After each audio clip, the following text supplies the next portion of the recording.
Hello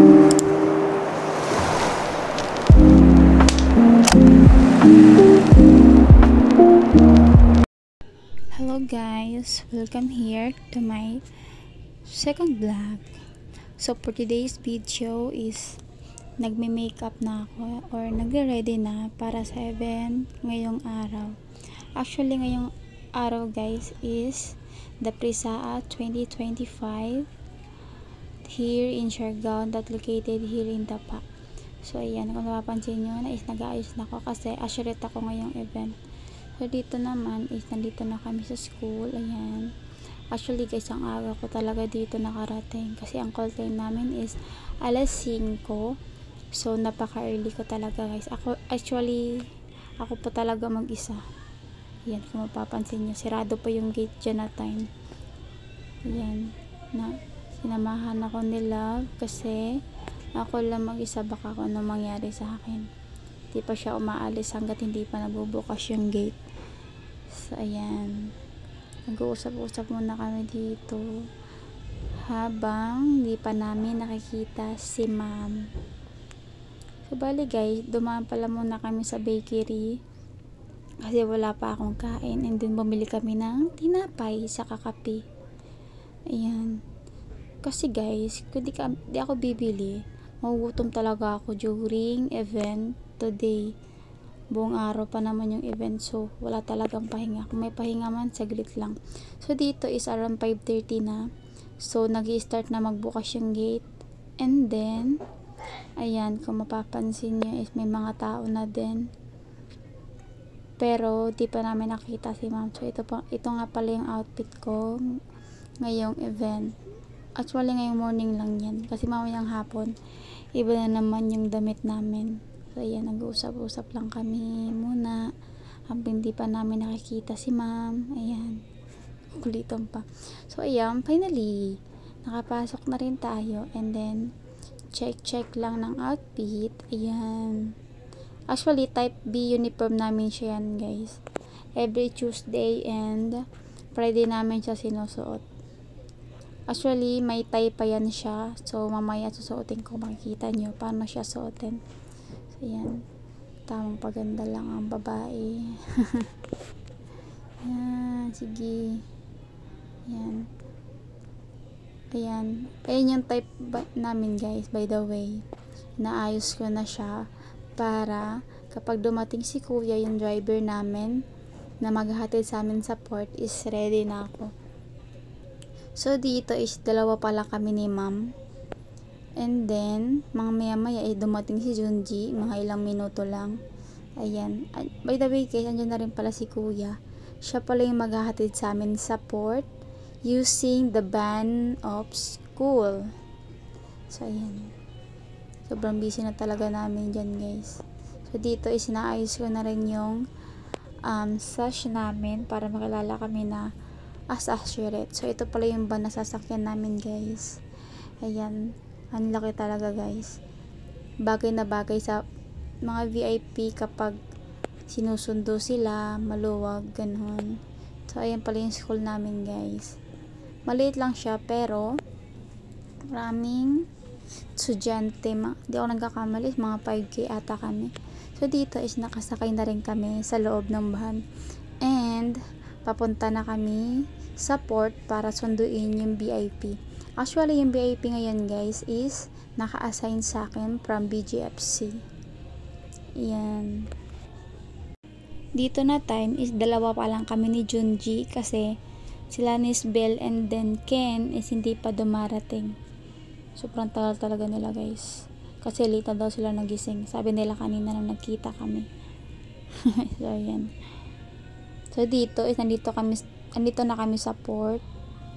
Ayan, daming tao guys. Gusto kasi din nila makita kung sino nga ba yung inaabangan namin dito. Curious na curious sila guys, and then may iba din nagtatanong kung sino daw, and then sinagot din namin. So ayan yung susundin namin guys, si Ma'am Ralna.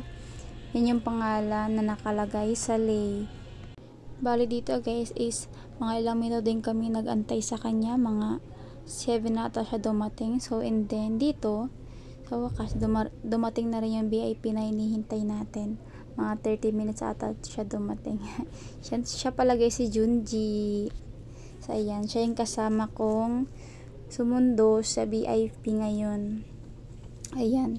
So dito pala guys is on the way na kami sa hotel na pag-stayhan ng VIP natin for today's event. So dito is si Ken guys, si Nisvel, and then si Junji. So yan guys yung multimedia guys na kukuha ng mga pictures and videos ngayong event. Sila yung naka-assign para doon. So dito is nasa pangalawang port na kami guys. Inaantay namin yung pangalawang VIP ngayong araw or this morning. So yan, sobrang busy na ng mga tao para salubungin yung VIP. Napaka importante kasi talaga ng tao na salubungin ngayon guys. So ayan, sobrang busy na ng multimedia. Ayan, actually guys, sila guys is club din sa school namin. So ito, tamang check lang ako ng ayos ko, kung maayos pa ba. Yung tatlo guys, sobrang busy magchika-chika, hindi nila alam, binibidyoan ko na sila. So ayan, napansin ni Ken, and then ni Gob na nagbibideo ko. Akala pa nila nung una is picture, yung pala video. Tawa ako dyan eh, healthy. So ayan guys, si ma'am, siya pala yung naka-assign sa amin, Asheret. Siya yung mag-handle sa amin ngayong darating na mga events. Itong event kasi na to guys is 3 days or 4 days kung daw nagkakamali, from 27 to 30. So dito is nakarating na rin kami sa office, sa school, after namin ihatid yung mga VIPs and then mga athletes nila. So dito is nagkakabit na sila ng mga parol guys, kasi Christmas na, so kailangan talaga may design yung office namin. So ayan, namumblema pa sila guys paano nila ikakabit yan. So dito is nag-volunteer na ako na yung magkakabit, kasi nga mas magaan ako, and yung upuan kasi na pinagpapatungan ko is para mabalance lang. Kasi yan, hinahawakan ni Ken yung upuan para di gumalaw-galaw. Baka kasi kapag hindi hinawakan yan is mahuhulog ako, and then boom, mabali ang babae, baka di na makasama sa event mamayang hapon. So yan, sobrang busy na namin talaga dito guys. Di naman pwedeng upo-upo lang kami. So dito is breakfast time. So itong pack lunch guys is free lang sa aming mga usherettes, para di na kami gumastos, and di na kayo maproblema saan kami kukuha ng pagkain namin ngayong umaga. So ayan, dito is marami na kami, kasama yung ibang mga teachers. Ayan, magkain. Ayan, hindi halatang gutom na gutom ako, no? Kasi nga naman, kape lang tsaka tinapay lang kinain ko kaya ng umaga. Nakita nyo naman, hindi talaga sasapat para sa buong umagang trabaho as an usherette. Sobrang nakakapagod talaga guys maging usherette, pero nakaka-enjoy naman at the same time. Experience din to, kasi once na graduate ako and then maghanap ako ng trabaho is maa-apply ko siya. So dito is, kung mapapansin nyo, sobrang dami na ng estudyante. Mga busy na yan sila guys, gumawa ng mga kanya-kanyang trabaho, likely para sa mga VIPs pa sa sunod na events. Ayan, nag-usap-usap na sila. Nagpapabili kasi ata dito si Nisbil guys, hindi ko alam ano pinapabili niya dito. So dito is, yan, nanghingi pa sila ng sunscreen ko, si Ken, kasi daw di sila nakapag sunscreen. So dito nagti-tiktok muna kami while wala pang call para sunduin yung susunod pang VIP and then mga delegates nila. So ayan, kung mapapansin nyo is iba na yung uniform ko dito. Umuwi kasi muna ako sa bahay para magpalit and then maghimasa. Ayan, kasi sobrang katina. So dito mapapansin nyo din, nagpapaypay ako. Alam nyo ba kung sino pinapapaypayan ko dyan? Alalaman nyo, ayan, si Miss Pretty, kasi daw nag-request siyang paypayan ko siya kasi iinitan daw siya and then pinagpapawisan. So dito naman is the meeting time kung saan gaganapin yung meeting ng mga VIP. So yan, sobrang busy na ni Junji na mag-arrange ng table guys. So ayan, actually kanina nagtitiktok kami pero di natuloy kasi nga pinatulong na kaming mag-ayos nitong library. So dito is sobrang busy na rin mag-prepare ng snacks for VIPs. So ayan, dito rin is may snacks din kami guys, para just in case na mapagod is pwede lang kaming kumuha. So dito guys is wala pang VIPs, pero mga bandang dito is meron na siya. Bali may unti-unti nang pumapasok dito, kaya medyo naging busy na rin kami and hindi ako makapag video talaga. So dito is may lumapit na VIPs and then in-assist namin siya kung saang attendance or less ng VIP siya maglalagay ng name niya and then perma. And then kung coach ba sa mga ganon sa event ngayon. So ayan, for the chika-chika ang mga person, nag-usap-usap na. So dito is nakatayo na kami guys kasi dito is bali, di ko alam, basta nag-grupo na yun sila dito. Ayan, bali, para nag-usap ata sila ng mga strategy nila para sa mga athletes nila, and then nag-review ng mga profiles ng mga athletes nila, ganun. So dito, hi guys. Maya na-realize nilang vlog pala yan kasi napansin nila na kanina pa ako nagbi-video. Ilan pa naman kasing tao na lagi nagbibideo tapos hindi vlog, diba? So ayan, gusto mag-hi ni Daniela. Hi Dan.